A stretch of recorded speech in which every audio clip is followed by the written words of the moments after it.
Assalamualaikum warahmatullahi wabarakatuh. Pada kesempatan kali ini, kami akan mempresentasikan sebuah materi yang berjudul Manusia dan Konsepsi dalam Islam, yang beranggotakan 3 orang, Vina Aska Amalia, Eka Dia Sabila Rosyadi, Ayu Elia Fayulis Suheniah.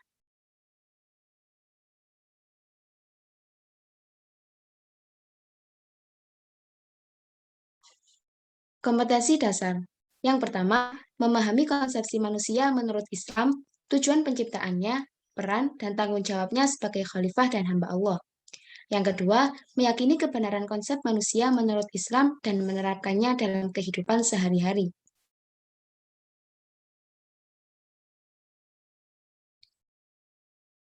Pada kesempatan kali ini, kita akan menjelaskan beberapa submateri. Yang pertama, hakikat manusia.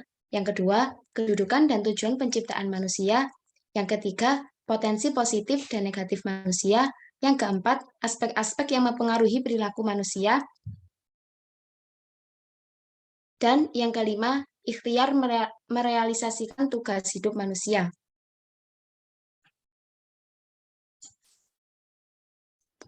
Bismillahirrahmanirrahim.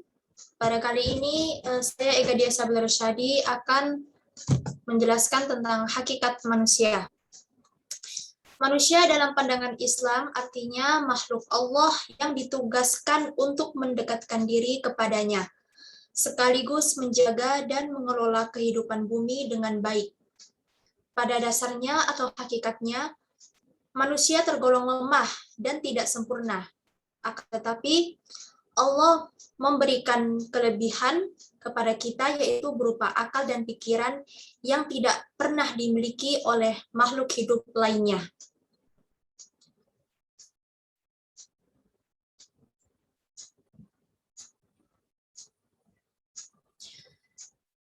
Menurut Azra, beliau mengemukakan bahwa di dalam Al-Quran terdapat 3 istilah untuk manusia, yaitu yang pertama, al-bashrah. Menurut Quraisy Shihab, kata bashar pada mulanya berarti penampakan sesuatu dengan baik dan indah. Kemudian lahir kata basyarah yang berarti kulit.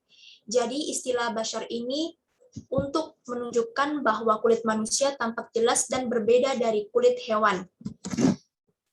Artinya bahwa al-bashrah ini bisa memberikan gambaran tentang manusia berupa materi yang dapat dilihat baik dari segi fisik ataupun aktivitas, seperti kita melakukan sesuatu untuk berjalan atau aktivitas-aktivitas lainnya untuk memenuhi kebutuhan hidup. Kemudian ada pun proses, misalnya contoh pada proses penciptaan manusia atau perkembangbiakan tahapan manusia mulai dari dari masa anak-anak, kemudian menuju ke fase remaja, lalu menuju ke tahapan dewasa. Dan itulah contoh dari al-bashrah. Kemudian yang kedua, al-insan. Manusia disebut insan berdasarkan tinjauan secara intelektual, yakni makhluk yang terbaik diberi akal sehingga mampu menyerap ilmu pengetahuan. Artinya manusia itu sudah diberikan oleh Allah sejak dulu berupa akal dan pikiran. Dalam hal ini, akal dan pikiran itu digunakan agar kita dapat memikirkan dan mengembangkan ilmu atau sesuatu yang tidak diketahui sebelumnya, serta dapat menyelesaikan suatu masalah yang akan terjadi ke depannya. Kemudian yang ketiga adalah an-nas. Manusia itu awalnya tidak bisa hidup tanpa orang lain. Jadi manusia membutuhkan kehidupan sosial yang berhubungan dengan orang lain. Berikut ini adalah tahapan-tahapan manusia yang memiliki kehidupan sosial. Awalnya kehidupan sosial nanti akan membentuk suatu kelompok, kemudian terbentuklah saling mengenal antar sesama manusia, kemudian akan hidup berdampingan, lalu saling membantu antar sesama, kemudian terbentuklah di sini yaitu persaudaraan senasab atau sedara. Ada 2 bentuk persaudaraan dalam Islam, yaitu ukhuwah Islamiyah yang berarti persaudaraan antar sesama muslim, Dan yang kedua, ukhuwah wataniyah, yang berarti persaudaraan antar warga bangsa.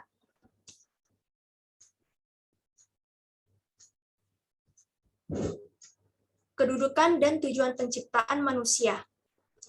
Kedudukan manusia pada tingkatan pertama adalah Abdullah, artinya hamba Allah, yakni mengakui sebagai makhluk Allah yang turut untuk mendekatkan diri kepada Allah. Maka dari itu kita Allah diwajibkan untuk menjalankan dengan apa yang telah diperintahkannya, kemudian menjauhi larangan yang telah diharamkannya, tunduk patuh atau berserah diri, dan beribadah kepadanya secara istiqomah atau terus-menerus. Lalu pada tingkatan kedua adalah khalifah, yang berarti pemimpin atau penguasa atau pengganti kepemimpinan. Di sini khalifah bertugas sebagai pemegang mandat atau kekuasaan Allah dengan penuh amanah atau tanggung jawab, serta bertujuan dalam mewujudkan dan memakmurkan masyarakat yang ada di muka bumi. Seperti contohnya khalifah pada masa sekarang, yaitu pemerintah-pemerintah atau para presiden dan lainnya. Berikutnya, tujuan penciptaan manusia. Terdapat dalam Quran surah Ad-Dariyat ayat 56-57 yang berbunyi, وَمَا خَلَقْتُ الْجِنَّ وَالْإِنسَ إِلَّا لِيَعْبُدُونِ مَا أُرِيدُ مِنْهُمْ مِنْ رِزْقٍ وَمَا أُرِيدُ أَنْ يُطْعِمُونِ. Artinya, dan aku tidak menciptakan jin dan manusia melainkan supaya mereka mengabdi kepadaku. Aku tidak menghendaki rezeki sedikit pun dari mereka, dan aku tidak menghendaki supaya mereka memberiku makan. Jadi intinya tujuan penciptaan manusia ini kita harus memahami dengan sesungguhnya, dengan seksama, agar kita sebagai manusia berupaya untuk melakukan apa yang dikehendaki oleh Allah dan tidak menyimpang dari ketentuannya. Oleh karena itu, Allah menciptakan kita untuk dijadikan sebagai hamba dengan terus mendekatkan diri kepadanya. Sekian.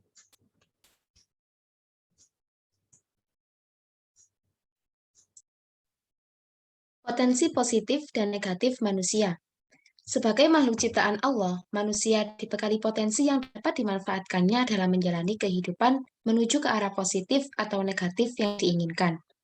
Namun, Allah telah memberi petunjuk tentang apa yang seharusnya dilakukan oleh manusia, dan ia juga diberi kebebasan untuk memilih di antara keduanya. Potensi positif manusia. Yang pertama, manusia memiliki fitrah beragama tauhid, yakni bertuhan hanya kepada Allah Subhanahu wa taala. Fitrah manusia merupakan kejadiannya sejak semula atau bawaan sejak lahir yang merupakan penciptaan Allah. Manusia sejak awal kejadiannya membawa potensi agama yang lurus atau tauhid dan tidak dapat menghindari dari fitrah itu. Ini berarti bahwa fitrah keagamaan akan tetap melekat pada diri manusia untuk selama-lamanya. Yang kedua, manusia diciptakan dalam bentuk dan keadaan yang sebaik-baiknya. Dalam Quran Surat At-Tin ayat 4, yang artinya, sesungguhnya kami telah menciptakan manusia dalam bentuk yang sebaik-baiknya. Yang ketiga, manusia adalah makhluk Allah yang paling mulia. Dalam Quran Surat Al-Isra ayat 70 yang artinya, dan sungguh kami telah memuliakan anak cucu Adam, dan kami angkut mereka di darat dan di laut, dan kami beri mereka rezeki dari yang baik-baik, dan kami lebihkan mereka di atas banyak makhluk yang kami ciptakan dengan kelebihan yang sempurna. Yang keempat, manusia adalah makhluk Allah yang terpintar. Dan yang kelima, manusia adalah makhluk Allah yang terpercaya untuk memegang amanat. Potensi negatif manusia diantaranya, yang pertama, manusia adalah makhluk yang lemah. Dalam Quran Surat An-Nisa ayat 28, yang artinya, Allah hendak memberikan keringanan kepadamu, karena manusia diciptakan bersifat lemah. Yang kedua, manusia adalah makhluk yang suka keluh kesah. Dalam Quran Surat Al-Ma'arij ayat 19 yang artinya, sungguh manusia diciptakan bersifat suka mengeluh. Yang ketiga, manusia adalah makhluk yang zalim dan ingkar.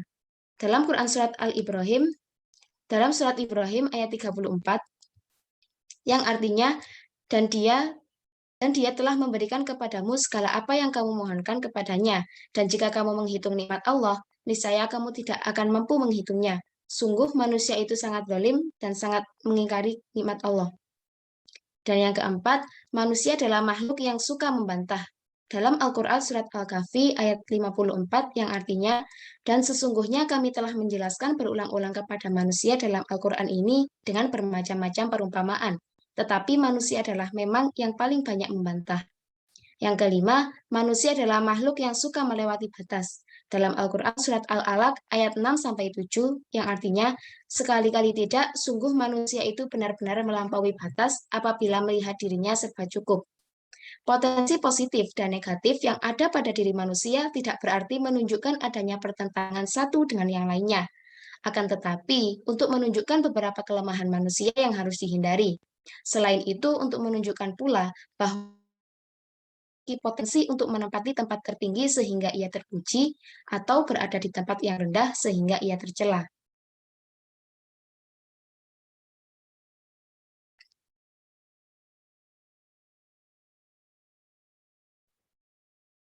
Aspek-aspek yang mempengaruhi perilaku manusia. Sebagai makhluk sosial, hidup manusia banyak dipengaruhi oleh lingkungan di sekitarnya. Seperti sabda Rasulullah SAW yang artinya, setiap anak dilahirkan dalam keadaan fitrah. Kedua orang tuanya yang menjadikannya Yahudi atau Nasrani atau Majusi. Hadis riwayat Bukhari, juz 2, halaman 25. Dari hadis tersebut, kita bisa menyimpulkan bahwa betapa besarnya pengaruh orang tersebut, orang terdekat dalam hidup kita.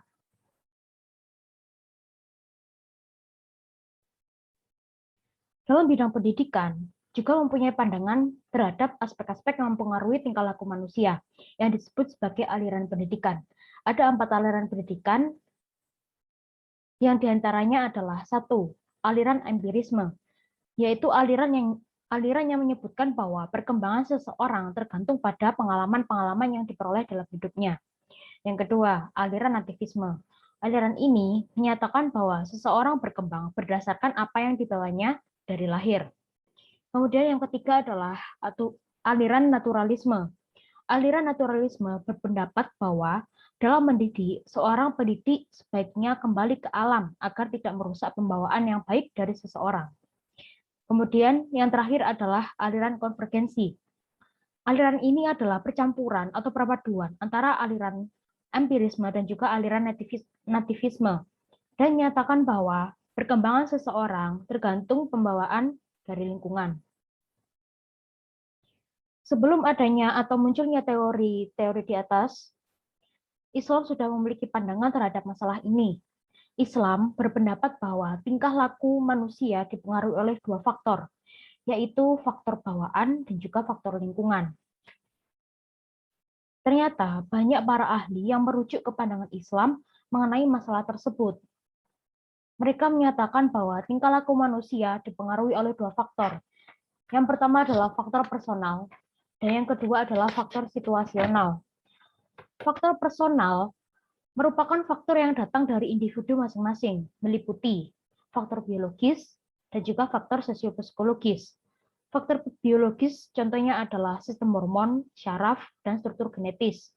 Untuk faktor sosiopsikologis, contohnya adalah manusia mendapatkan beberapa karakter akibat dari proses sosial.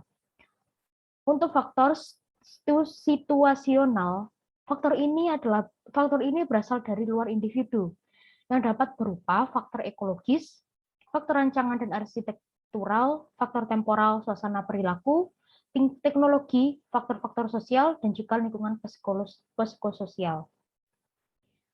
Ikhtiar merealisasikan tugas hidup manusia. Seperti yang dijelaskan sebelumnya, bahwa tugas manusia adalah menjadi khalifah di bumi, sesuai dengan firman Allah dalam surat Al-Ahzab ayat 72.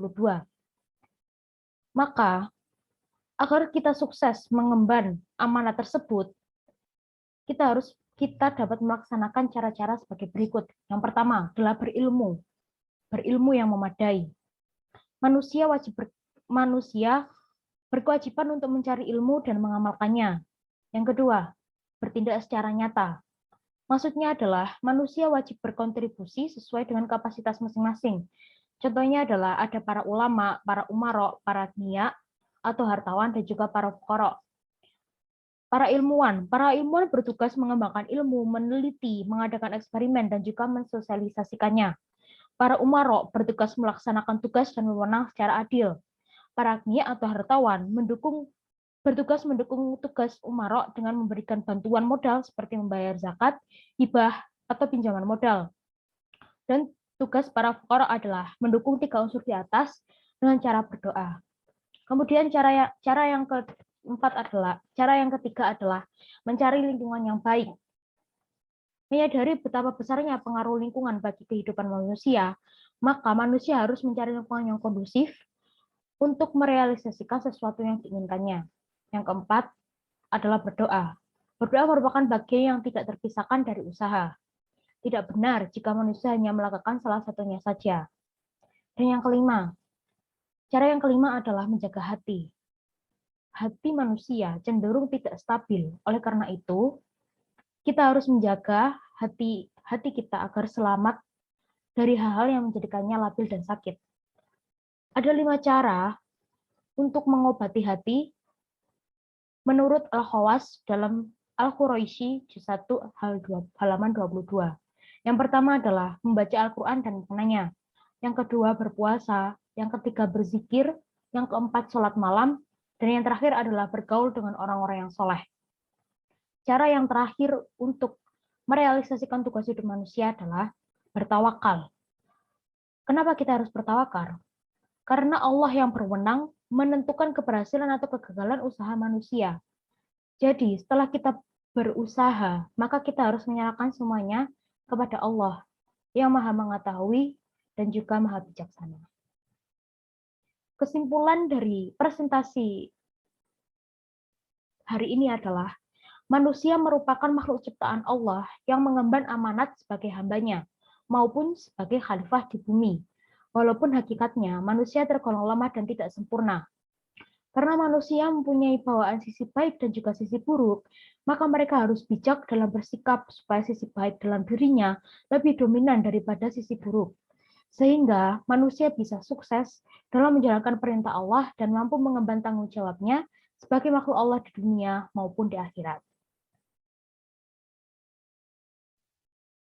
Sekian presentasi yang dapat kami sampaikan. Maaf apabila terdapat kesalahan. Terima kasih. Wassalamualaikum warahmatullahi wabarakatuh.